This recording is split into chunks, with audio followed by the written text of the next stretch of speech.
Welcome students on YouTube channel of Young Minds Academy.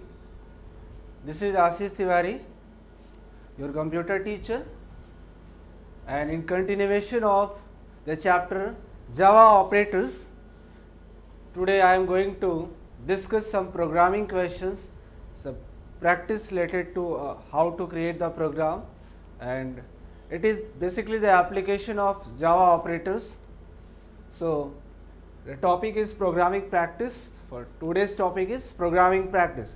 So let's start with how to write program using Java operators. तो Java operator पे based कुछ programs लेकर आज हम आए हुए हैं आज के इस सेशन में, आज के इस पर्टिकुलर क्लास में. तो स्टार्ट करते हैं हम लोग प्रोग्राम करना, कुछ प्रोग्रामिंग प्रैक्टिस, उसके बाद फिर हम नेक्स्ट आपका जो चैप्टर है उसको स्टार्ट करेंगे. तो स्टार्ट किया जाता है. फर्स्ट क्वेश्चन है write a program to demonstrate next methods of scanner class. Scanner class के जो नेक्स्ट मेथड्स मैंने आपको पढ़ाया था उनका डेमोन्स्ट्रेशन. जैसे मैं आपको याद होगा मैंने डिफरेंट प्रिमिटिव डेटा टाइप को इनपुट लेने के लिए यूजर से कीबोर्ड से इनपुट लेने के लिए at run time scanner class के नेक्स्ट मेथड पढ़ाया था. Next short, next byte, next INT, next double, float and फिर next function for string input के लिए, next line for a sentence input के लिए, और next dot caret zero for a character, next boolean for a boolean type value. तो उसी का हम डिमॉन्स्ट्रेशन देखते हैं कि कैसे हम लोग इनपुट लेंगे एक पूरा कंप्लीट एग्जाम्पल के साथ. तो सबसे पहले हमें क्या करना होता है, जब भी हमें कोई नेक्स्ट फंक्शंस को यूज करना है या इनपुट लेना है यूजर से at run time, first of all we have to import the scanner class. Scanner class को इंपोर्ट करना पड़ता है उसके पैकेज के साथ. तो यहाँ पे सबसे पहला आपका जो स्टेटमेंट होगा वो होगा इंपोर्ट java.util.scanner. यहाँ पे एक चीज ध्यान देना आपको है कि स्कैनर का यस कैपिटल में, बिकॉज क्लास का फर्स्ट लेटर हमेशा कैपिटल में लिखा जाता है. तो जावा इंपोर्ट java.util.scanner सेमीकोलन. नाउ एक क्लास में बनाया नेक्स्ट मेथड डेमो नाम से. क्लास का नेम मैंने क्या लिया, नेक्स्ट मेथड डेमो. थोड़ा सा जूम कर दे रहा हूं आपकी विजिबिलिटी.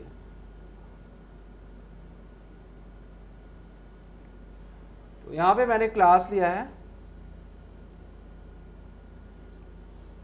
नेक्स्ट मेथड डेमो नाम से. क्लास का नेम क्या लिया, नेक्स्ट मेथड डेमो. देन हम लोग मेन मेथड लिखेंगे public static void main string args. Then यहां से स्टार्ट होता है. सबसे पहला काम हम लोग क्या करते हैं, we have to create the object of scanner class. कुछ फंक्शन ऐसे होते हैं जो स्टैटिक टाइप के होते हैं, कुछ नॉन स्टैटिक होते हैं. तो जो भी आपके नॉन स्टैटिक फंक्शंस हैं उसके लिए हमें उस पर्टिकुलर क्लास को ऑब्जेक्ट बनाना होता है, तभी हम उस फंक्शन को यूज कर पाते हैं. यहाँ पे आपका स्कैनर क्लास के डिफरेंट नेक्स्ट मेथड को यूज करने के लिए हमें स्कैनर क्लास को पहले ऑब्जेक्ट क्रिएट करना होता है. तो इसके लिए हम लोग का सिंटैक्स है ये वाला.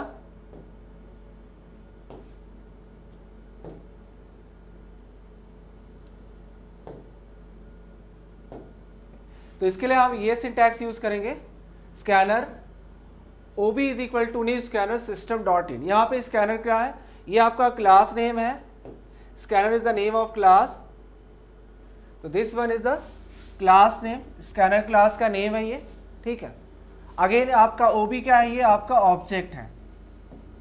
This one is object of scanner class. Object का नेम मैंने क्या लिया है, ob is equal to new. एक ऑपरेटर होता है जिसके थ्रू जो है ऑब्जेक्ट क्रिएट किया जाता है किसी क्लास का. फिर से स्कैनर सिस्टम डॉट इन. यहाँ पे आगे चल के आप पढ़ेंगे ये एक्चुअली कंस्ट्रक्टर होता है. जब आप मेथड पढ़ाएंगे आपको तो मेथड एंड कंस्ट्रक्टर, तो वहाँ पे इसके बारे में थोड़ा सा और क्लियर होगा. तो ये हमारा ऑब्जेक्ट क्रिएट हो गया स्कैनर क्लास का. ऑब्जेक्ट का नेम क्या लिखा मैंने, ob. ऑब्जेक्ट का नेम आप कुछ भी ले सकते हैं, जैसे आप वेरिएबल का नेम या मेथड का नेम, क्लास का नेम लिखते हैं, उसी तरीके से ऑब्जेक्ट का नेमिंग के लिए भी आपको अपने हिसाब से कोई एक नेम लेना होगा. अब आप बात आती है कि हमें डिफरेंट टाइप के वैल्यू इनपुट कराना है. तो इसके लिए मैंने क्या किया, डिफरेंट एक मैसेज यहाँ पे प्रिंट कराएंगे. फर्स्ट ऑफ ऑल मैंने एक बुलियन टाइप का वेरिएबल डिक्लेयर किया a. वेरिएबल a क्या है, बुलियन टाइप का है.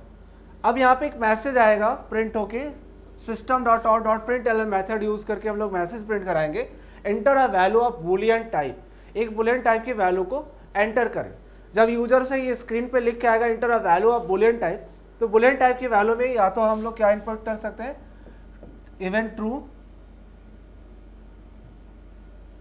तो यहाँ पे या तो ट्रू इनपुट करेगा यूजर या फिर फॉल्स इनपुट करेगा। ट्रू या फॉल्स में से कोई एक टाइप की वैल्यू इनपुट होगा। ठीक, अब ये ट्रू और फॉल्स वैल्यू जो है उसको रिसीव करने के लिए क्या वेरिएबल लिया गया, वेरिएबल ए लिया गया।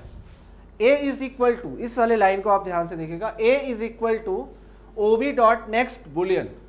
अब यहाँ पे हमने आपको बताया था कि बुलियन टाइप की वैल्यू को रिसीव करने के लिए क्या फंक्शन यूज होता है, next boolean. Object name dot function name, जो सिंटैक्स है ऑब्जेक्ट फंक्शन को यूज करने का या कॉल करने का, object name dot function name. तो यहाँ पे OB dot next boolean functions की हेल्प से यहाँ पे इनपुट होगा और ये जाके किस में स्टोर हो जाएगा, वेरिएबल ए में। अब इसको हम यहाँ पे प्रिंट करा लेंगे, वैल्यू इज ए का मतलब जो भी वैल्यू इनपुट हुआ होगा, आपने जो भी इनपुट किया, सपोज आपने ट्रू इनपुट किया तो यहाँ पे आपको एज आउटपुट शो करेगा वैल्यू इज ट्रू।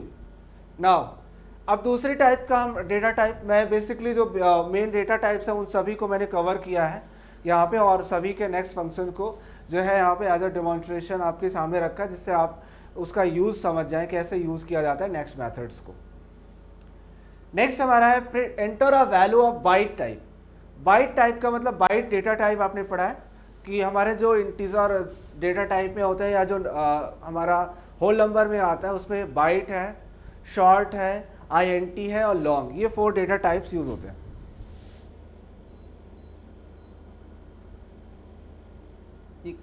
तो जो आपके होल नंबर में आपके 4 डिफरेंट डेटा टाइप है, byte, short, int and long. Byte आपका जनरली 1 बाइट का होता है, शॉर्ट जो है वो 2 बाइट का, और इंटीजर 4 बाइट का, और लॉन्ग हमारा 8 बाइट का स्पेस होता है। देन आप यहाँ पे सबसे पहले enter a value of byte type. तो बाइट टाइप की एक वैल्यू इनपुट होगा, उसके लिए यहाँ पे फिर से मैंने एक वेरिएबल डिक्लेयर किया है बाइट टाइप का, क्या, बी। तो वेरिएबल बी है, इसका टाइप क्या है, बी है। जैसे हम लोग डिक्लेयर करते हैं INT A, तो यहाँ पे उसी तरीके से डिक्लेयर किया गया है byte B is equal to, अब यहाँ पे क्या होगा, जो भी वैल्यू इनपुट होगा नेक्स्ट डॉट बाइट मेथड की हेल्प से। आप एक चीज ध्यान देंगे कि नेक्स्ट के बाद यहाँ पे जो लिखा है नेक्स्ट, फिर बाइट लिखा है, नेक्स्ट बाइट। यहाँ पे नेक्स्ट और बाइट 2 वर्ड मिलके एक पूरा फंक्शन बना हुआ है। नेक्स्ट के बाद जो बाइट है वो बाइट का बी कैपिटल में है। आपने देखा होगा बुलियन, नेक्स्ट बुलियन में बुलियन का बी कैपिटल में है। आगे भी आप देखेंगे तो जब भी फंक्शन का एक कन्वेंशन है कि जब फंक्शन एक से ज्यादा वर्ड का यानी 2 वर्ड का होगा तो फर्स्ट वाला वर्ड पूरा स्मॉल में लिखा जाएगा और सेकेंड वर्ड का फर्स्ट लेटर जो होगा वो कैपिटल में लिखते हैं। तो यहाँ पे नेक्स्ट एक सिंगल वर्ड था और बाइट एक अलग वर्ड है, तो नेक्स्ट पूरा स्मॉल में लिखा गया और बाइट का बी हमारा कैपिटल में लिखा गया। तो नेक्स्ट बाइट और यहाँ पे सेमीकोलन, और किसके थ्रू कॉल करेंगे हम, ऑब्जेक्ट के थ्रू। ऑब्जेक्ट क्या बनाया था मैंने, ओबी डॉट नेक्स्ट बाइट। तो यहाँ पे कॉल करने का तरीका फंक्शन को होता है object dot method name. Function को कॉल करने का तरीका क्या है, ऑब्जेक्ट डॉट मेथड नेम। या तो हम कभी कभी क्लास के थ्रू भी कॉल कर सकते हैं, जैसे आपको मैथ फंक्शंस मैंने पढ़ाया था, मैथ क्लास के फंक्शंस को, अभी उसको भी हम बताएंगे कि उसमें देखिएगा तो आपने जो है क्लास के नेम से कॉल किया जाएगा उसके मेथड्स को, या तो फिर class name dot method name. ये 2 अलग अलग तरीका है किसी भी मेथड को कॉल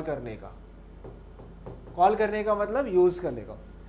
अब ऑब्जेक्ट डॉट मेथड नेम आपके ऐसे फंक्शंस को कॉल करेंगे जो क्या हो जाएंगे, नॉन स्टैटिक टाइप के मेथड्स होंगे। नॉन स्टैटिक, जिसके मेथड के पहले स्टैटिक कीवर्ड नहीं लगा होता है। जैसे यहाँ पे आप देखिए एक हमारा मेन मेथड है, उसके पहले एक कीवर्ड लगा है स्टैटिक, ठीक है, ये आपका स्टैटिक मेथड है। इसका मतलब है कि इस मेन मेथड को कॉल करने के लिए हमें ऑब्जेक्ट बनाने की जरूरत नहीं है, हम डायरेक्ट कॉल कर सकते हैं। तो किसी भी मेथड के पहले स्टैटिक एक मॉडिफायर है, ठीक है, कीवर्ड है जो मॉडिफायर की तरह वर्क करता है। जिस भी मेथड से पहले स्टैटिक लग जाता है उस मेथड को हम जो है डायरेक्टली कॉल कर सकते हैं क्लास के नेम से without creating the object of the class. इससे यहाँ पे, और जो भी आपका मेथड, इसका मतलब है कि जो मेथड आपका क्लास के नेम के साथ कॉल होगा वो आपका क्या होता है, स्टैटिक टाइप का मेथड होता है, ये आपका स्टैटिक मेथड होगा। तो यहाँ पे आपका स्कैनर क्लास में हम लोग ऑब्जेक्ट क्रिएट करके तब कॉल करेंगे, ठीक। नाउ ये हमारा बाइट टाइप का डेटा इनपुट हुआ। नेक्स्ट फिर हमारा है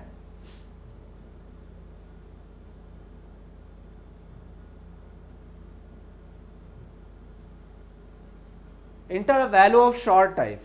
नेक्स्ट फिर आपके फिर यूजर के सामने मैसेज आएगा inter a value of short type. तो शॉर्ट भी एक आपका होल नंबर टाइप का डेटा टाइप है। यहाँ पे फिर से इसको रिसीव करने के लिए मैंने एक वेरिएबल लिया है सी, और वेरिएबल सी किस टाइप का है, शॉर्ट टाइप का है, यानी इसका डेटा टाइप क्या है, शॉर्ट। और इसको रिसीव करने के लिए मैंने ये फंक्शन यूज किया नेक्स्ट शॉर्ट मेथड। तो यहाँ पे ओबी डॉट नेक्स्ट शॉर्ट, तो शॉर्ट के लिए मैंने बताया था आपको नेक्स्ट शॉर्ट यूज करते हैं। ये रिसीव हो जाएगा, उसके बाद फिर यहाँ पे वैल्यू इज, जो भी वैल्यू आपने इनपुट किया होगा वो यहाँ पे प्रिंट होगा इस स्टेटमेंट के थ्रू। नेक्स्ट फिर आपके सामने आएगा inter a value of INT type. INT मतलब इंटीजर के लिए शॉर्ट में यूज किया गया, inter a value of INT type. फिर जब इनपुट करेगा यूजर वैल्यू को, तो वो आपका रिसीव होगा। उसके लिए मैंने एक वेरिएबल डिक्लेयर किया है डी, और उसका टाइप क्या लिया है मैंने, INT। वेरिएबल डी का टाइप क्या है, INT is equal to OB dot next INT। Ob यहाँ पे object name dot next INT method. Next INT method के थ्रू हम लोग क्या करते हैं, इंटीजर टाइप के वैल्यू को कीबोर्ड से रिसीव करते हैं, और उसके बाद फिर यहाँ पे डी की वैल्यू प्रिंट हो जाएगा। Next inter a value of long type, उसके लिए फिर यहाँ पे हम लोग क्या मेथड यूज करते हैं, नेक्स्ट लॉन्ग। ये आपका मेन इसी स्टेटमेंट पे ध्यान देना है कि हम लोग इनपुट कैसे करा रहे हैं अलग अलग डेटा टाइप को। यहाँ पे नेक्स्ट लॉन्ग, इसका मतलब है नेक्स्ट लॉन्ग मेथड के थ्रू हम लोग क्या करेंगे, लॉन्ग टाइप की वैल्यू को कीबोर्ड से रिसीव करेंगे।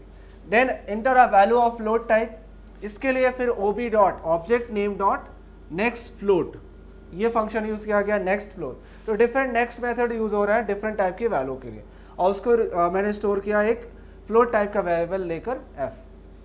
नाउ इसको प्रिंट करा लिया, जो भी फ्लोट में वैल्यू आ जाएगा। नेक्स्ट हमारा फिर आ जाएगा inter a value of double type. Double type की एक वैल्यू इनपुट कराना है यूजर यहाँ पे। अब यूजर इनपुट जब करेगा डबल टाइप की वैल्यू, तो उसको रिसीव करने के लिए हमें नेक्स्ट डबल मेथड यूज करना पड़ेगा। तो उसके लिए मेथड है next double.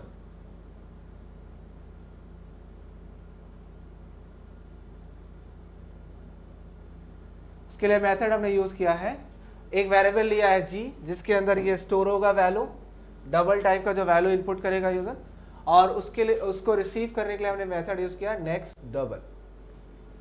Again enter an alphabet, अब एक अल्फाबेट इनपुट करना। अभी तक जितने भी फंक्शन हमने पढ़े, byte, short, INT, long, float, double, सब में केवल एक ही चीज चेंज था, केवल सफिक्स चेंज होता था। नेक्स्ट के साथ हम लोग शॉर्ट के लिए शॉर्ट यूज करते थे, बाइट इनपुट कराना है तो नेक्स्ट के साथ बाइट यूज करते थे, इंटीजर कराना था तो नेक्स्ट के साथ हम लोग यूज करते थे INT। यहां से थोड़ा सा आपका जो मेथड है वो अलग तरीके से दिखेगा। तो एक अल्फाबेट इनपुट करने के लिए यहां पे मेथड यूज किया जाता है next dot char at zero. Next dot char at zero होता क्या है कि जो इनपुट करेंगे हम अल्फाबेट, तो इसको एक स्ट्रीम ऑफ कैरेक्टर्स के फॉर्म में रिसीव करता है जावा में। अब इसमें स्ट्रीम ऑफ कैरेक्टर होगा, उस स्ट्रीम ऑफ कैरेक्टर का मतलब ग्रुप ऑफ लेटर्स, उसमें से जो जीरोथ पोजीशन पे होगा, देखिए यहाँ पे नेक्स्ट मेथड यूज किया गया।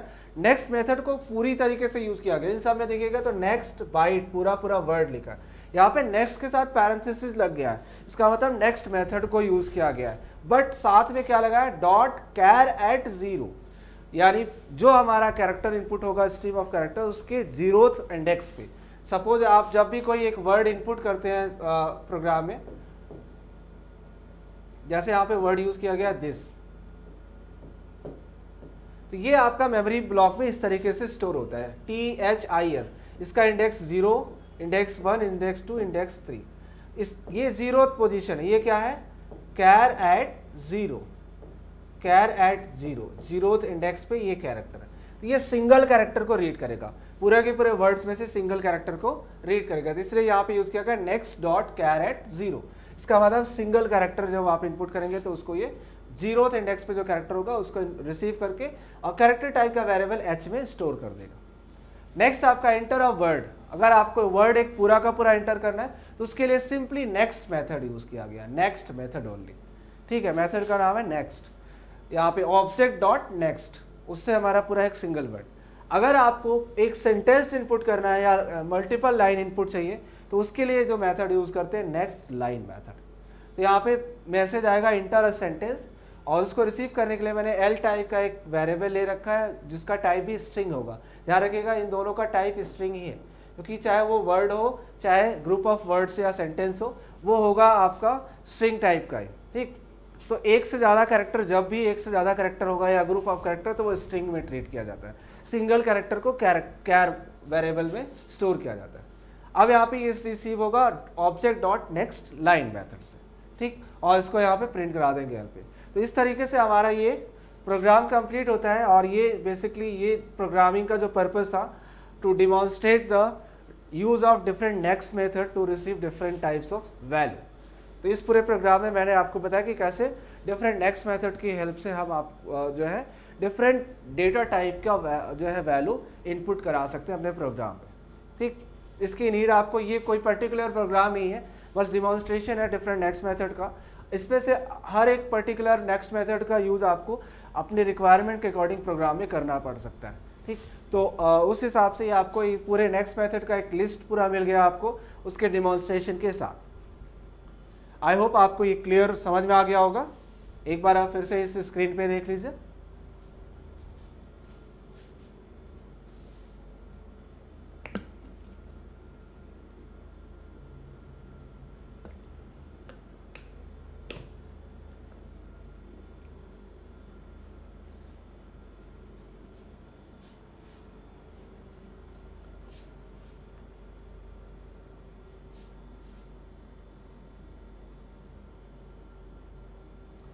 ओके, तो नेक्स्ट प्रोग्राम है आपका write a program to demonstrate functions of math class, math class के फंक्शन इन जावा।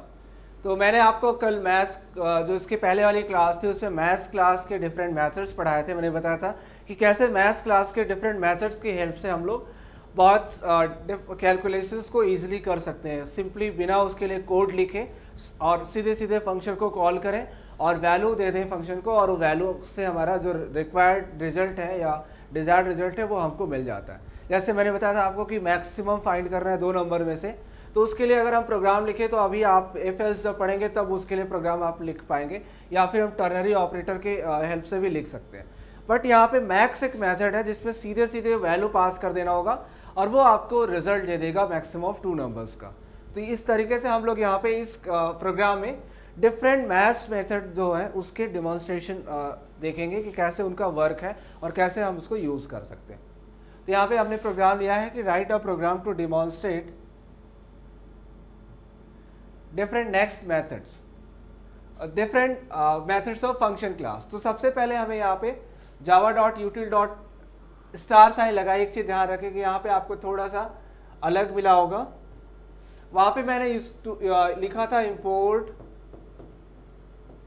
java.util.scanner,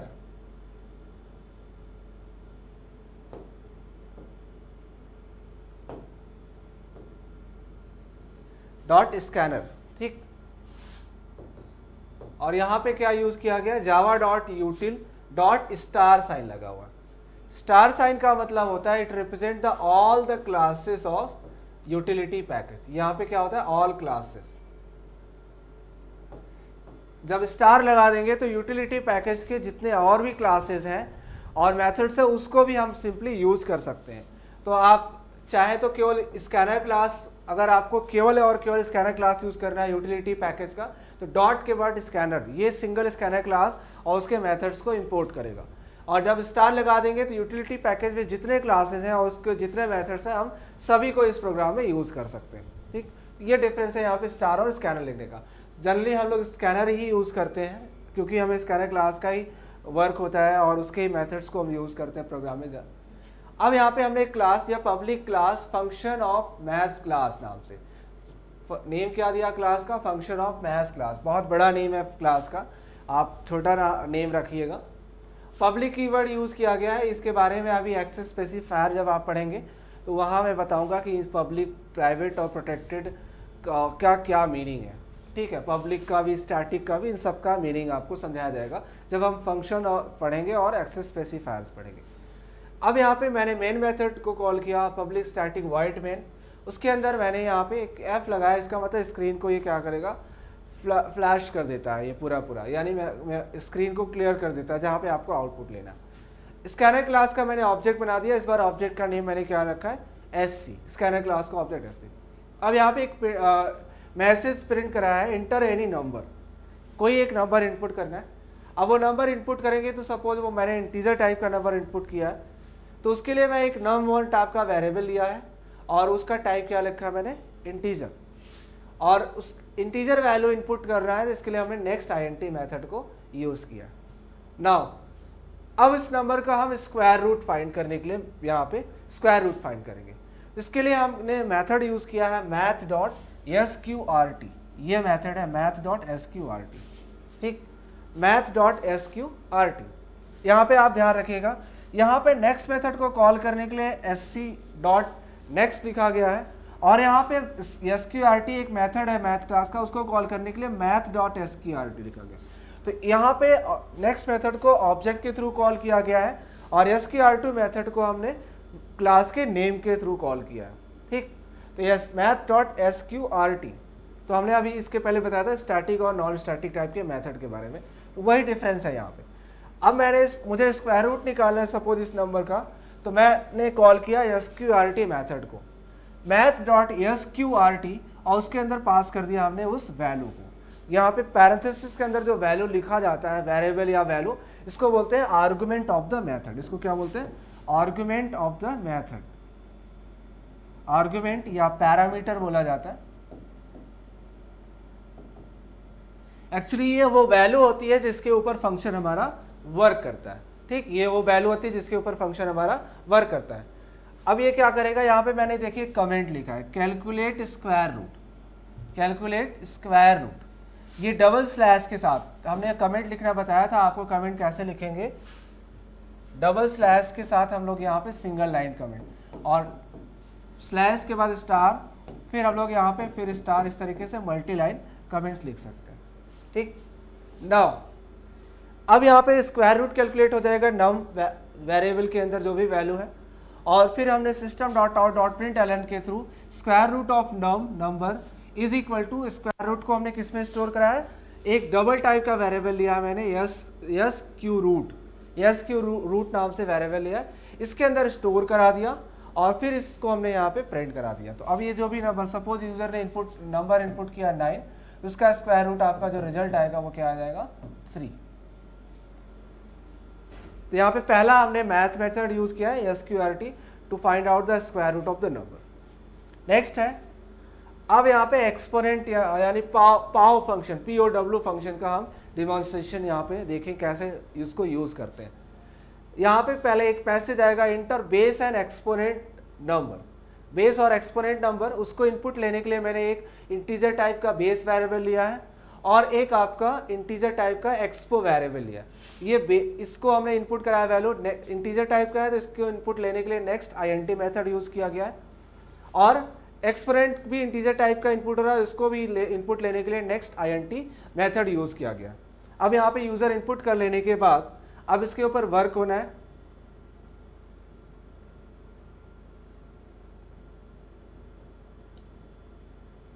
अब double power is equal to, power calculate करना है, उस पावर कैलकुलेट करने के लिए यानी उसका रिजल्ट कैलकुलेट करने के लिए मैंने एक वेरिएबल लिया है power variable. Double power is equal to, जो कि जिसका टाइप क्या है, डबल टाइप का है, इज इक्वल टू, यहाँ पे पाव मेथड को कॉल किया है, POW, ये क्या करता है, पावर कैलकुलेट करता है। मैथ डॉट पावर, ये वाला आप स्टेटमेंट ध्यान दीजिए, मैथ डॉट पावर, ठीक, मैथ डॉट पावर, यहाँ पे बेस कॉमा एक्सपोनेंट, तो मैं जब भी आपका बेस पे सपोज मैंने दे दिया 2 और एक्सपोनेंट में मैंने इनपुट किया था सपोज करिए 3, तो बेस कॉमा एक्सपोनेंट, अब इसका पावर कैलकुलेट करेगा और पावर क्या हो जाएगा, 2 पावर 3 8, और ये जो रिजल्ट है 8 वो जाके किस वेरिएबल में स्टोर हो जाएगा, पावर वेरिएबल में, और यहाँ पे इसको हमने यहाँ पे प्रिंट करा लिया है सिंपली।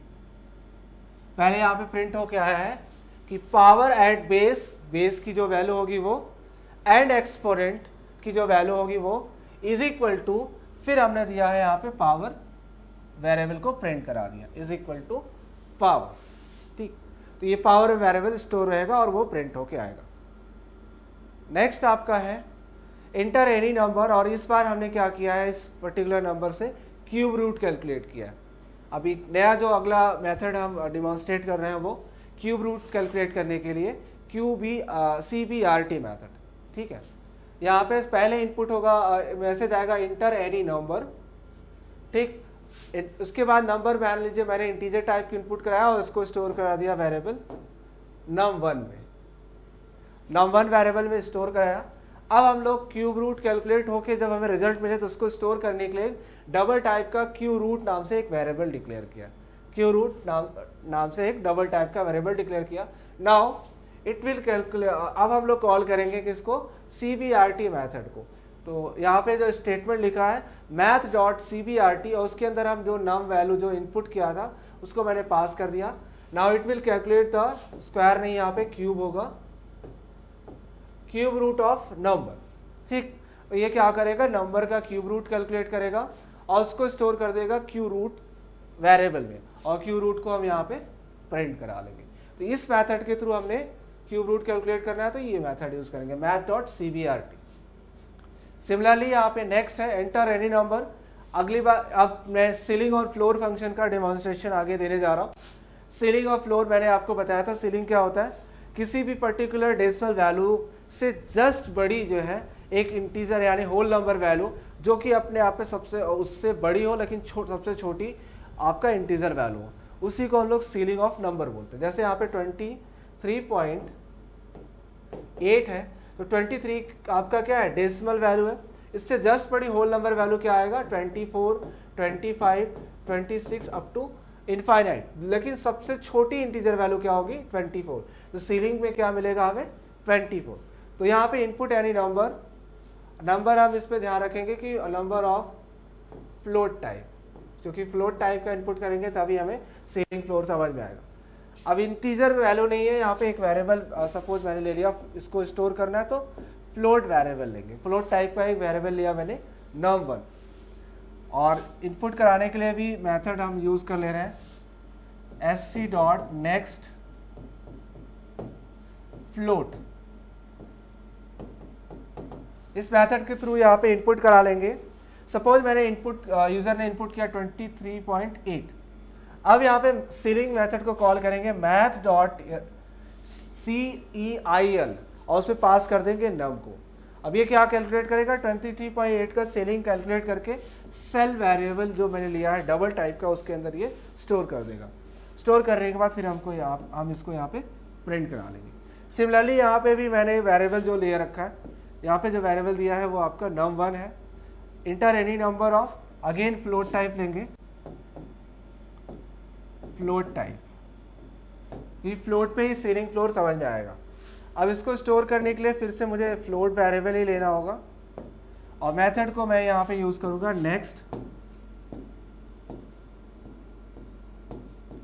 Next float. फ्लोट का F कैपिटल में है। नेक्स्ट फ्लोट मेथड के थ्रू ये इनपुट हो जाएगा num1 में और फिर इसको पास कर देंगे हम लोग फ्लोर वेरिएबल, फ्लोर फंक्शन को कॉल करके। तो math.floor ये फंक्शन कॉल होगा, उसके अंदर num1 हमने पास कर दिया, उसका फ्लोर वैल्यू जैसे 23.8 का फ्लोर वैल्यू क्या आएगा, 23। ये आपका 23 इस पे स्टोर हो जाएगा और यहाँ पे हम 23 को प्रिंट कर लेंगे। तो ये जो कुछ मैथ क्लास के मेथड से उसका हमने डिमॉन्स्ट्रेशन आपको दिया कि कैसे उसको हम लोग यूज़ करते हैं।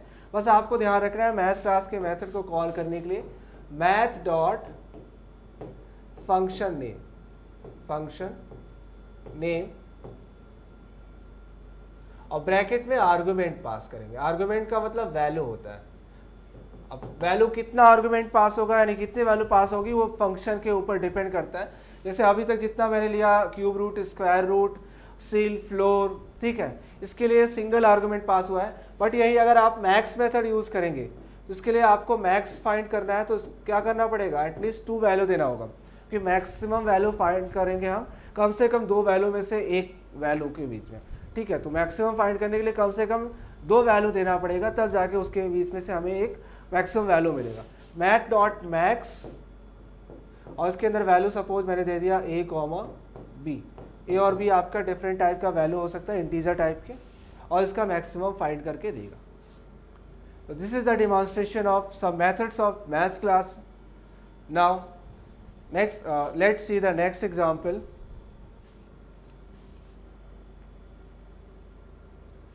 नेक्स्ट हमारा एक प्रोग्राम है.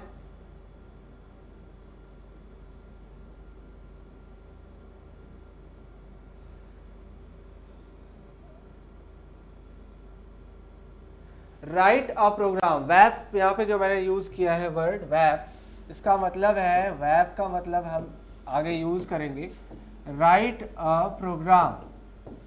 राइट अ प्रोग्राम कुछ शॉर्ट में हम लिखेंगे वैप. Write a program to enter any 3 digit number and find the sum of its all digits. इसके पूरे डिजिट्स का सम फाइंड करना है हमें. तो क्या करना है हमें यहाँ पे प्रोग्राम में, एंटर एनी 3 डिजिट नंबर. ठीक है, कोई भी 3 डिजिट का नंबर,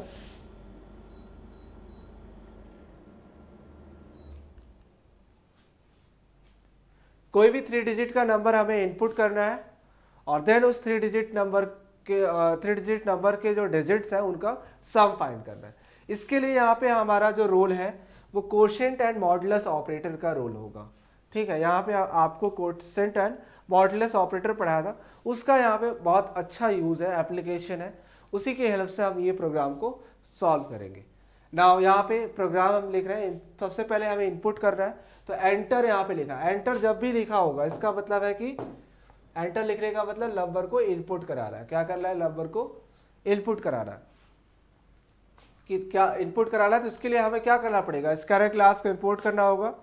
तो यहाँ पे इंपोर्ट कर लिया, इंपोर्ट java.util.scanner. क्लास मैंने लिया है सम ऑफ डिजिट्स नाम से, क्लास का नेम लिखा है सम ऑफ डिजिट्स. अब public static void main function के अंदर हमने स्कैनर क्लास का ऑब्जेक्ट बना लिया.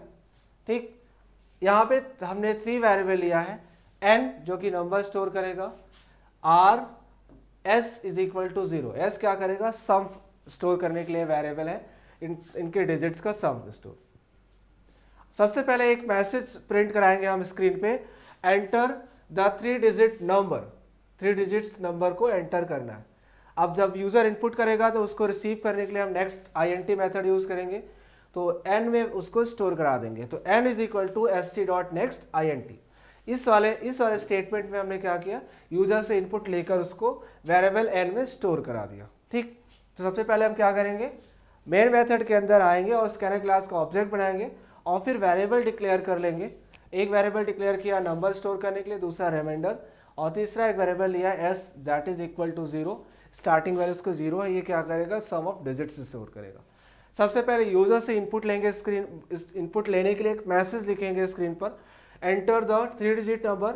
जब यूजर इनपुट करेगा तो उसको स्टोर करने के लिए हमने वेरिएबल n लिया है, n is equal to st.next int. तो नेक्स्ट int मेथड के थ्रू हम उसको रिसीव करके वेरिएबल n में स्टोर कर देंगे.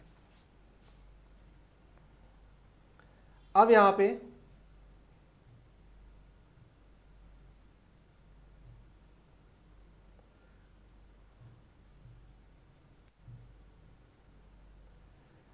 कैलकुलेशन हो रहा है, इसको समझना है. मेन आपको कैलकुलेशन कैसे हो रहा है. सपोज एक नंबर मैंने इनपुट किया, एक नंबर लेके चल रहे हैं, n is equal to suppose है 782. एक 3 डिजिट का नंबर है 782. Now r is equal to n divided by 10. Divided by 10 है बट मॉडुलस ऑपरेटर से डिवाइड किया. इसका मतलब क्या है, ये रिमाइंडर देगा. r में क्या मिलेगा, हमें रिमाइंडर मिलेगा. तो r is equal to n. तो 782 को जब हम 10 से डिवाइड करेंगे तो रिमाइंडर क्या मिलेगा हमें, 2. 78 टाइम डिवाइड होगा और रिमाइंडर क्या मिलेगा हमें, 2 मिलेगा यहाँ पे. तो r की वैल्यू कितनी हो गई यहाँ पे, r इज इक्वल टू हो गया 2. ठीक, अब इस r को क्या किया मैंने, s में स्टोर करा दिया. s is equal to s plus r. s की वैल्यू क्या थी स्टार्टिंग में 0, प्लस r की वैल्यू क्या मिला हमें 2. तो s की वैल्यू कितना हो गया, 2. फिर 2 हो गया. अब हम नंबर को 3 डिजिट नंबर में से जो उसका यूनिट प्लेस का डिजिट था उसका हमने उसको अलग कर लिया, अलग से फाइंड आउट कर लिया और उसको हमने क्या कर लिया, सम के साथ ऐड कर दिया. अब हमें क्या करना है, इसको 3 डिजिट से 2 डिजिट में कन्वर्ट करना है. तो 2 डिजिट नंबर कन्वर्ट करने के लिए क्या करेंगे, n is equal to number divided by 10. Number को 10 से डिवाइड करके उसका जो कोशेंट आएगा, क्योंकि ये कोशेंट ऑपरेटर है, तो क्या करेंगे उसको वापस क्या करेंगे नंबर में स्टोर कर देंगे. तो 782 को जब हम 10 से डिवाइड करेंगे तो कितनी टाइम डिवाइड होगा ये 78 टाइम्स डिवाइड होगा, क्योंकि 2 रिमाइंडर आएगा और 78 टाइम क्वोशंट मिलेगा। ठीक, तो 78 क्वोशंट आ गया। अब n की वैल्यू कितना हो गया, n हो गया हमारा 78। ठीक, यहाँ पे तो r की वैल्यू क्या हो गई थी इस वाले पूरे स्टेटमेंट्स की हेल्प से, r हो गया 2, सम की वैल्यू हो गई 2 और n की वैल्यू अब हो गया 78। अब अगेन जो इसके बाद वाला स्टेप है,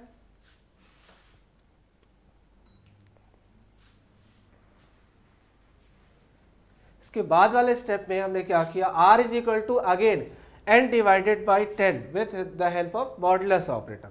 अब यहाँ पे n की वैल्यू कितनी हो गई 78, तो n की वैल्यू 78 है, उसको हम मॉडुलस ऑपरेटर की हेल्प से डिवाइड कर देंगे 10 से। अब हमें रिजल्ट क्या मिलेगा, कितनी टाइम डिवाइड होगा 78 10 से, 7 टाइम, और 8 क्या मिलेगा हमें, रिमाइंडर मिलेगा, तो रिमाइंडर मिल गया हमें 8। अब यहाँ पे r की वैल्यू हो गया, ठीक, r की वैल्यू हो गई 8। Again s is equal to sum में हम स्टोर करेंगे किसको, r को हम ऐड कर देंगे सम के अंदर।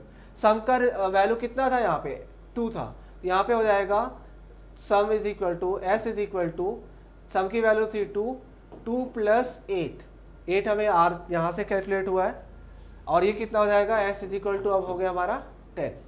अगेन फिर से n is equal to n divided by 10, तो 78 को अगर हम फिर से 10 से डिवाइड करेंगे तो कितनी टाइम डिवाइड होगा 7, या इस बार हमें क्वोशंट लेना है तो क्या करेंगे 10 से यहाँ पे क्वोशंट ऑपरेटर यूज करेंगे, यहाँ पे मिलेगा 7, और अगली बार फिर यहाँ पे 7 मिल गया। इसका मतलब हमें पहली बार में हमें क्या मिला, यूनिट प्लेस, दूसरी बार में हमें 8 मिला था, ये टेंस की प्लेस की डिजिट थी, और यहाँ पे जब हमने 78 को 10 से डिवाइड किया with the help of quotient operator तो 7 मिला, और 7 क्या है हमारा हंड्रेड्स की प्लेस की डिजिट है। अब इस n is equal to n divided by 10, तो यहाँ पे क्या मिलेगा n की वैल्यू 7, और फिर इस n को क्या करेंगे हम अगेन s में स्टोर कर ऐड कर देंगे। यहाँ पे s इज इक्वल टू हो जाएगा, s का वैल्यू क्या था इसके पहले, इस स्टेप तक s वैल्यू हो चुकी थी 10 प्लस 7 कितना हो गया 17। इस तरीके से अब इसका अगर हम सम देखें तो कितना आएगा 782 का, जो अगर हम सम करेंगे सम ऑफ डिजिट तो 7 प्लस 8 प्लस 2 70। इस तरीके से हम लोग यहाँ पे क्या मिल गया हमें सम ऑफ डिजिट्स, और फिर इस वाले लाइन में हम इसको क्या किए, मैंने इसे प्रिंट करा दिया। तो यहाँ पे कैलकुलेशन एक बार आप फिर से देख लीजिए, यहीं से मेन कैलकुलेशन है आपका। इसके पहले वाले स्टेप में हमने केवल इनपुट कराया था, तो वहाँ तक ईजी ये स्टेप है। मेन आपका लॉजिक इस वाले स्टेप में है, तो इसको फिर से एक बार समझ लीजिए स्क्रीन पे। सबसे पहले हमने एक नंबर को हम एज्यूम करके चलते हैं, ठीक है, कि 182 नंबर इनपुट किया गया, तो पहले हम उसका यूनिट प्लेस का डिजिट अगर फाइंड करना है, किसी 3 डिजिट नंबर के यूनिट प्लेस का डिजिट फाइंड करना है, या 2 डिजिट नंबर के, या किसी भी यूनिट प्लेस के डिजिट फाइंड करने के लिए हम क्या करते हैं, उसको 10 से डिवाइड करते हैं। तो 10 से डिवाइड करेंगे तो हमें जो रिमाइंडर आएगा वो 2 मिलेगा। उसको मैंने s वेरिएबल जो सम स्टोर करने के लिए मैंने डिक्लेयर किया था उस पर ऐड कर दिया, और फिर वैसे नंबर में अब क्या चाहिए, टेंस और हंड्रेड की प्लेस का डिजिट चाहिए अलग से। तो उसके लिए हम क्या करेंगे, क्वोशंट ऑपरेटर की हेल्प से हम इसको डिवाइड कर देंगे अगेन 10 से, और 10 से जब डिवाइड करेंगे इसे तो इसका क्वोशंट मिलेगा 78, वो हमारा बन जाएगा फिर से न्यू नंबर, तो नया नंबर बन गया 78 यहाँ पे। और अगेन फिर हम क्या करेंगे, अब 78 के यूनिट प्लेस का डिजिट हम फाइंड कर लेंगे with the help of modulus operator. तो 78 को फिर से डिवाइड कर दिया गया 10 से, और यूनिट प्लेस का डिजिट हमें रिमाइंडर मिलेगा, 8 रिमाइंडर मिल गया, उसको फिर से मैंने s वेरिएबल में स्टोर कर दिया। तो s की वैल्यू हो गई, पहले 2 0 था, फिर 2 हुआ, प्लस पे उस पर प्लस ऐड हो गया आपका 8, तो बन गया 10। और फिर से हम नंबर का अब क्या करेंगे, 78 के यूनिट प्लेस का डिजिट ले लेंगे अगर हम, तो वो 782 के भी यूनिट प्लेस का डिजिट होगा, सॉरी 100th प्लेस का डिजिट होगा।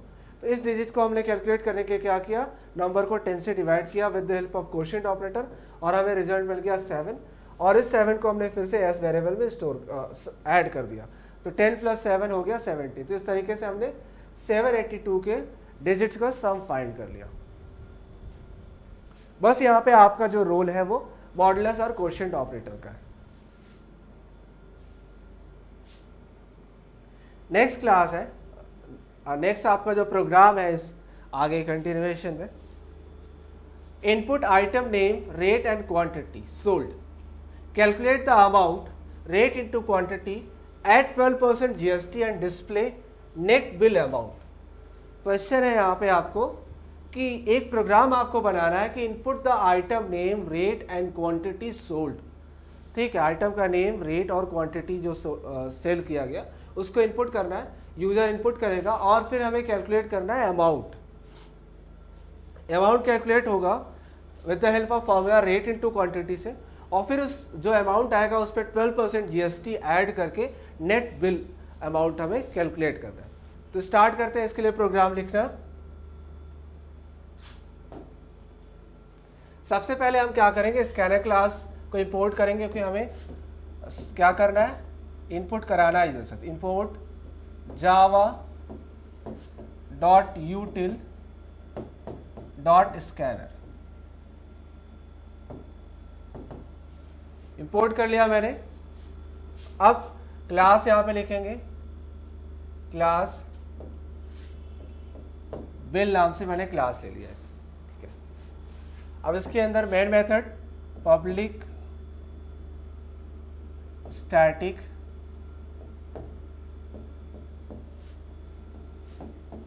void main string args,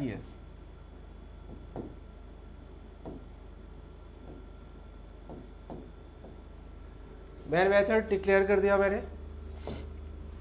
इसके अंदर मैं स्कैनर क्लास का ऑब्जेक्ट बनाना है मुझे, तो इसके लिए हम यूज करेंगे scanner sc is equal to new scanner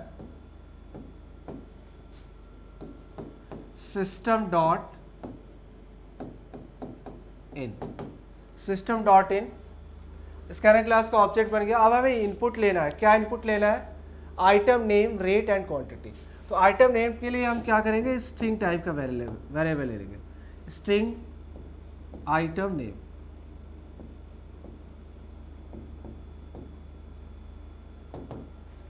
और उसके बाद आपका रेट एंड क्वांटिटी के लिए वेरिएबल लेंगे।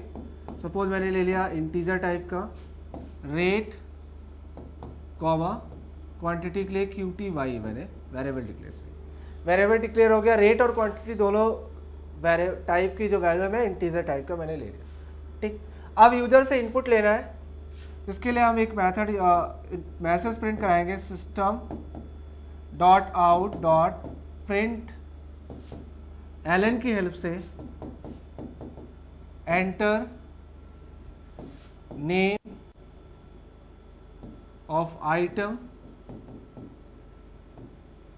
Rate and quantity.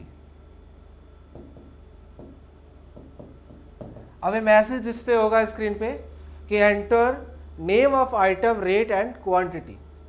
अब जब ये मैसेज डिस्प्ले करेगा तो ऑब्वियसली यूजर इनपुट देगा। उस केस पे इसको इनपुट रिसीव करने के लिए हम क्या करेंगे, मेथड यूज करेंगे। हमने आइटम नाम से वेरिएबल लिया था, आइटम नेम नाम से वेरिएबल लिया था आइटम को स्टोर करने के लिए। तो यहाँ पे item name is equal to, अब इसको स्टोर करना है हमें, तो स्ट्रिंग टाइप का वेरिएबल है, तो इसको इनपुट लेने के लिए हम नेक्स्ट मेथड यूज करते हैं। तो यहाँ पे sc dot next string variable था, तो ये नेक्स्ट मेथड। अब रेट एंड क्वांटिटी के लिए हमने क्या किया, rate is equal to, rate में इनपुट कराएंगे value, rate is equal to sc dot next int। और क्वांटिटी के लिए हमने क्या यूज किया है, QTY, Q कैपिटल में लिया था, sc डॉट नेक्स्ट int। अब यहां तक हमारा काम हो गया। क्या, सबसे पहले हमने स्कैनर क्लास को इंपोर्ट किया, क्लास लिखा बिल, क्लास का नेम मेन मेथड, उसके अंदर स्कैनर क्लास का ऑब्जेक्ट क्रिएट किया, फिर वेरिएबल्स डिक्लेयर कर लिए जिसपे हमें वैल्यू इनपुट कराना है, और फिर हमने एक यहाँ पे मैसेज प्रिंट कराया, डिस्प्ले कराया स्क्रीन पे रन टाइम पे। यूजर को ये शो करेगा कि inter name, rate and quantity. अब इसके बाद फिर जब इनपुट यूजर के सामने मैसेज डिस्प्ले होगा तो यूजर क्या करेगा, इनपुट करेगा वैल्यू। उस केस पे इनपुट लेने के लिए हम स्ट्रिंग टाइप का आइटम ले हुए, तो उसके लिए नेक्स्ट मेथड, फिर हमारा इंटीजर टाइप का रेट और क्वांटिटी था, उसके लिए हमने नेक्स्ट INT मेथड यूज किया है। अब इनपुट हो जाने के बाद अब बात आती है कैलकुलेशन की। हमें क्या करना है, कैलकुलेट करना है। कैलकुलेट करने के लिए यहाँ पे लिखा है calculate the amount rate into quantity plus add 12% GST। तो अमाउंट कैलकुलेट करने के लिए हम क्या करेंगे, एक वेरिएबल ले लेंगे इंटीजर टाइप का amount is equal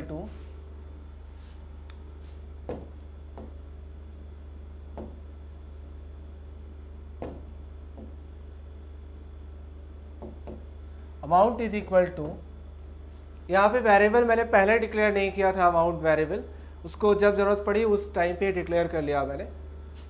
is equal to क्या हो जाएगा, रेट इनटू क्वांटिटी दिया हुआ है, आपको एग्जाम में दिया भी रहता है कि कौन सा फॉर्मूला यूज करेंगे, rate into quantity. Amount calculate हो गया।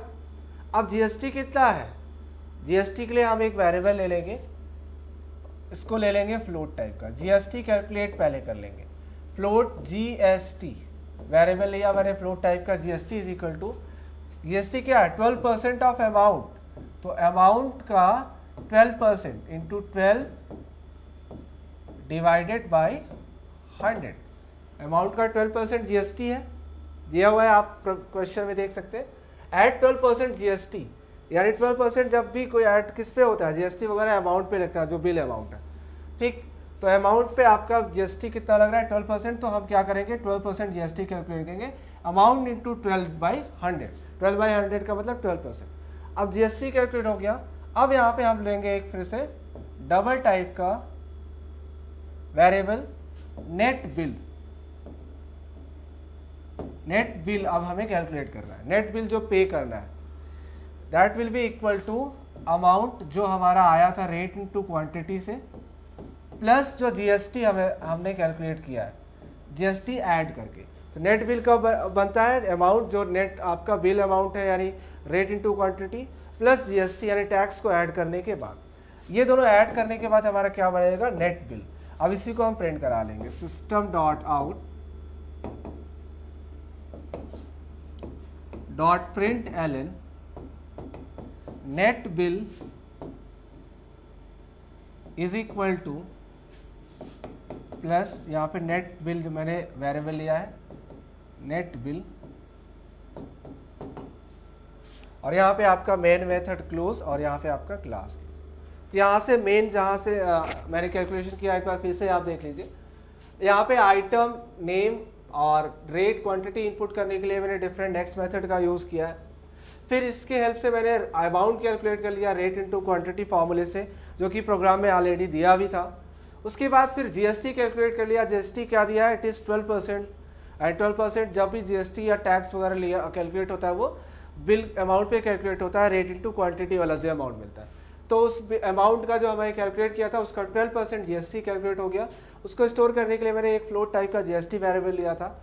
उसके बाद यहाँ पे मैंने एक नेट बिल नाम से वेरिएबल लिया डबल टाइप का, और उसमें क्या कर दिया, जो नेट बिल आएगा वो क्या आएगा, अमाउंट जो है rate into quantity plus GST add करने के बाद हमारा नेट बिल मिल गया, और इसको मैंने प्रिंट कर दिया। ये तीनों वेरिएबल अमाउंट, GST और नेट बिल, इसको मैंने यहीं पे डिक्लेयर किया और यहीं पे यूज़ भी कर लिया। जरूरी नहीं है कि वेरिएबल को बहुत पहले ही डिक्लेयर कर लिया जाए, बाद में यूज़ करें, जैसे जैसे नीड हो उस हिसाब से वेरिएबल को डिक्लेयर करके इनिशियलाइज भी कर सकते हैं। तो ये हमारा पूरा प्रोग्राम कंप्लीट होता है।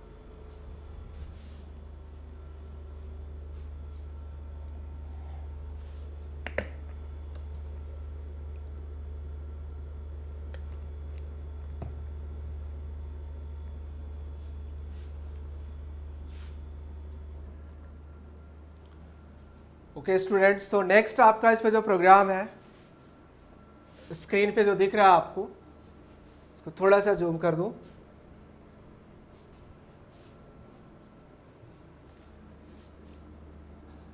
Write a program in which you store the employ name and basic salary. एक प्रोग्राम लिखना है जिसपे एम्प्लॉय का नेम और बेसिक सैलरी स्टोर करना है, यानी इनपुट कराना है यूजर से रन टाइम में। And calculate HRA at the rate 15% of basic salary. HRA मतलब होता है कि होम रेंट अलाउंस, जो घर का किराया भत्ता दिया जाता है उसको HRA बोलते हैं। ये एम्प्लॉयज़ को दिया जाता है कि रेंट पे अगर रूम लिया है तो उसका जो है उनकी बेसिक सैलरी का एक पर्टिकुलर परसेंट उनको किराए के रूप में दिया जाता है। एंड डीए मतलब डियरनेस अलाउंस यानी महंगाई भत्ता, वो कितना है आपका 40% ऑफ बेसिक सैलरी का 40%, ठीक। एंड टीए मतलब ट्रैवल अलाउंस यानी यात्रा भत्ता, कितना है आपका 5% of basic salary. And PF at the rate 10% of basic salary. PF होता है बेसिक सैलरी का 10%।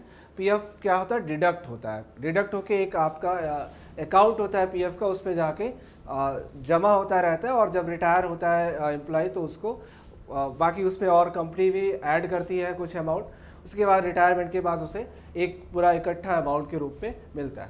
तो यहाँ पे आपको कैलकुलेट क्या करना है, एंड नेट सैलरी का जो फॉर्मूला है वो क्या है, basic plus HRA plus TA plus DA minus PF. तो जो उसको नेट सैलरी मिलेगी यानी मंथ एंड पे जो उसको सैलरी मिलेगी वो क्या मिलेगी, बेसिक सैलरी में उसको HRA ऐड करके प्लस ट्रैवल अलाउंस ऐड करके प्लस डीए यानी डियरनेस अलाउंस ऐड करके उसमें से पीएफ का अमाउंट डिडक्ट कर दिया जाएगा। पीएफ अमाउंट डिडक्ट करके एक अलग से अकाउंट होता है, उस पर जमा होता रहता है। तो ये नेट सैलरी कैलकुलेट करना है आपको। तो क्या करना है, पहले प्रोग्राम लिखना है जिसके लिए एम्प्लॉय का नेम और उसका बेसिक सैलरी इनपुट कराना, बस ये दो वैल्यू इनपुट होना है, नेम और बेसिक सैलरी। और बाकी के आपके जो टीए डीए HRA है और पीएफ है उसको कैलकुलेट करना है, और फिर इस फॉर्मूले के बेसिस पे नेट सैलरी कैलकुलेट करना है कि एम्प्लॉय की नेट सैलरी कितना होगा on the amount entered as a basic salary, ठीक। तो स्टार्ट करते हैं इसको प्रोग्राम लिखना। सबसे पहले क्या करेंगे हम लोग, इंपोर्ट करेंगे, क्योंकि हमें इनपुट कराना है, तो इंपोर्ट java.util.scanner। स्कैनर क्लास को मैंने इंपोर्ट कर लिया। अगेन क्लास लिखेंगे, क्लास का नेम मैंने सपोज कर लिया सैलरी दे दिया, क्लास सैलरी। इसके अंदर मेन मेथड मैंने बताया था, मैं शॉर्टकट में भी लिखूंगा पब्लिक स्टैटिक वाइट मेन मैंने शॉर्ट में लिखा, स्ट्रिंग args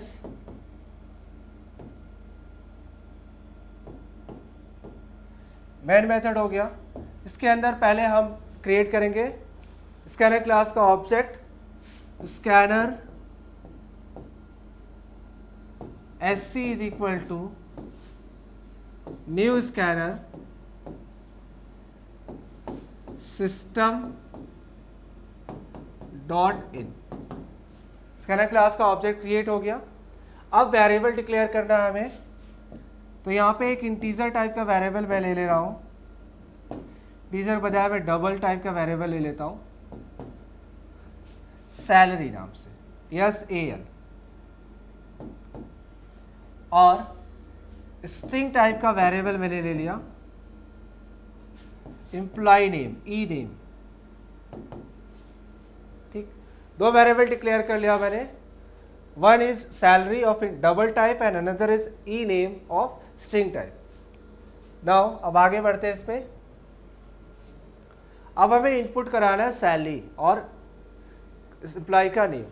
उसके लिए हम लोग क्या करेंगे, प्रिंट कराएंगे एक statement system.out.println enter name,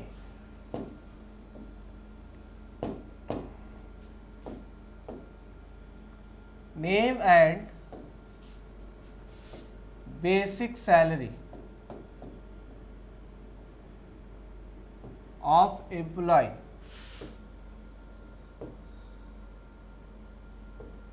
employ का नेम और बेसिक सैलरी एंटर करना है। अब इनपुट जब करेगा यूजर तो उसके लिए हमने क्या लिया है, वेरिएबल लिया है ई नेम नाम से, e name is equal to SC dot next method. Next method के थ्रू हमने क्या किया, इनपुट रिसीव किया और उसको स्टोर कर दिया ई नेम में। अब यहाँ पे सैलरी नाम से वेरिएबल मैंने ले रखा है, वेरिएबल सैल ही लिया मैंने, तो सैलरी नहीं है पूरा। ध्यान रखना है कि वही वेरिएबल नेम उतना ही लिखेंगे जितना आपने डिक्लेयर किया हुआ है। तो यहाँ पे SAL है is equal to SC dot next INT, next INT। अब यहाँ पे एम्प्लॉय का नेम और बेसिक सैलरी एंटर कर दिया गया। अब कैलकुलेट करना है डिफरेंट जो फंड्स हैं, क्या क्या कैलकुलेट करना है। HRA 15% ऑफ बेसिक सैलरी, इसके लिए हम ले लेते हैं एक फ्लोट टाइप का variable, float HRA is equal to, HRA is equal to 15% of basic salary. इसके लिए हमें क्या करेंगे, सैलरी, बेसिक सैलरी में किस में स्टोर किया मैंने, SAL वेरिएबल में, इनटू 15 डिवाइडेड बाय 100। ये हो जाएगा हमारा HRA कैलकुलेट हो जाएगा। DA कितना दिया हुआ है, DA is equal to 40% of basic salary. तो यहाँ पे एक फ्लोट टाइप का वेरिएबल लेंगे क्योंकि परसेंटेज में वैल्यू कैलकुलेट हो रही है, तो ये डेसिमल में मिलेगा ऑब्वियसली। तो float DA is equal to salary जो भी हमने स्टोर किया है इनटू इसका कितना है 40% divided by 100। HRA DA, then float type का एक वेरिएबल है TA कैलकुलेट करना है, तो TA वेरिएबल लिया मैंने, TA इज इक्वल टू कितना है, ये 5% ऑफ बेसिक सैलरी है, तो सैलरी इंटू 5 डिवाइडेड बाय 100। और PF कितना है, it should be 10%, yes. So float type का वेरिएबल अगेन मैं लूँगा PF के लिए, PF is equal to 10% of salary, it means salary into 10 divided bye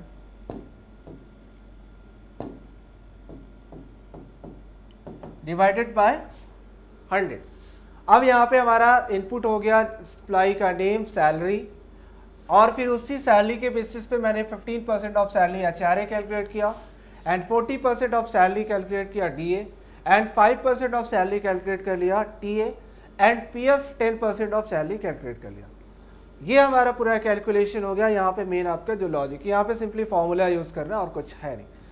अब हमें क्या करना है, now we have to find out और we have to calculate the net salary to be paid to employ, employ को जो paid करना है नेट सैलरी। तो उसके लिए जो फॉर्मूला है वो क्या है, एक फिर हम डबल टाइप का वेरिएबल लेंगे नेट सैलरी के लिए, double net salary is equal to, double type का वेरिएबल मैंने लिया, net salary is equal to क्या हो जाएगा, बेसिक सैलरी, बेसिक सैलरी क्या था, SAL में स्टोर था, plus HRA plus DA plus TA। ठीक, आप चाहे तो इन सबको कैपिटल लेटर में लिख सकते हैं, बट जिस कैपिटल स्मॉल जिस पे भी लिखेंगे वेरिएबल का नेम है उसी सेम उसी केस में हम यहाँ पे यूज भी करेंगे। प्लस TA माइनस PF, इन सबको क्या करेंगे एक ब्रैकेट में ऐड कर लेंगे और माइनस PF। तो net salary is equal to salary plus HRA plus DA plus TA minus उसमें से क्या हो जाता है PF, यानी PF डिडक्ट होता है। अब इसी को प्रिंट करा लेंगे, तो SOPLN नेट सैलरी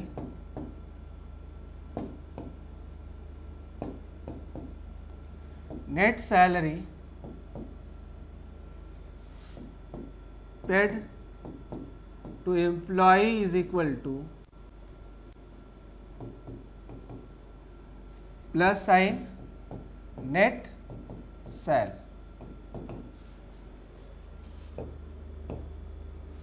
ये हमारा कैलकुलेट हो गया। तो यहाँ पे आप देख सकते हैं प्रोग्राम में क्या दिया था कि write a program in which you store the employee name, basic salary, calculate HRA 15% of basic salary, DA is 40% of basic salary, and TA 5% of basic salary, and PF 10% of basic salary. And how to calculate the net salary? The formula is given as it is as basic plus HRA plus TA plus DA minus PF. PF will always deducted from the basic salary or from the salary. ठीक है.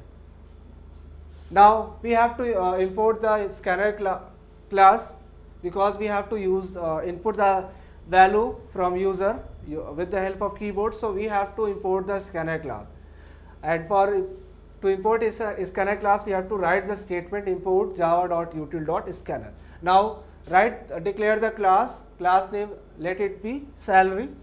Again, this is the main method, and this statement will create the object of scanner class as sc. Now declare two variables, one is sal of double type to receive the basic salary of employee, and another is with name ename of string type to store the name of the employee. Now we will display a message on screen on runtime to enter the name and basic salary of employee, and to receive employee name and basic salary we have to use next and next int method. Next method is used to receive the name of the employee, and next int method is used to receive the basic salary of employee. Now let's calculate the HRA, TA, DA and PF as per the rate percentage given. So rate percentage for HRA is, it is the 15% of basic salary. So the formula will be salary into 15 upon 100, 15% of basic salary. And for DA, the formula will be salary into 40%, it means salary into 40 upon 100. Again for TA, because it is 5% of basic salary, so it will be calculated on the basis of formula salary into 5 upon 100. Again PF is 10% of basic salary, so it will be calculated by salary into 10 upon 100. Now we will calculate the net salary to be paid to employee. That will be salary, it means basic salary, adding HRA, adding DA and adding TA, and deduct the PF amount from the all these amounts, and this will be the net salary to be paid. The net salary paid to employee is equal to net salary. Last में हम इसको यहाँ पे print करा लेंगे. So this is the program to calculate the this is the program as per the question given. तो इस तरीके से आपका आज की क्लास में हमने जो है आपको डिफरेंट प्रोग्राम्स बताया कि कैसे प्रोग्राम लिखेंगे ऑपरेटर की हेल्प से. तो बेसिकली जो पूरा जो चैप्टर था ये जावा ऑपरेटर्स, उस पर हम लोगों ने स्टार्टिंग के 4 लेक्चर कवर किए थ्योरेटिकल और कॉन्सेप्चुअल पोर्शन पे. लास्ट का लेक्चर इस पूरी तरीके से डेडिकेटेड था प्रोग्रामिंग पे. तो इसके बाद अब हम नेक्स्ट क्लास पे न्यू टॉपिक स्टार्ट करेंगे. ओके, और इस होप के साथ कि आपको ये समझ में आएगा. ठीक है, और समझ में आया होगा. और अब हम इसी के साथ आज का ये सेशन एंड करते हैं. Good day to all of you.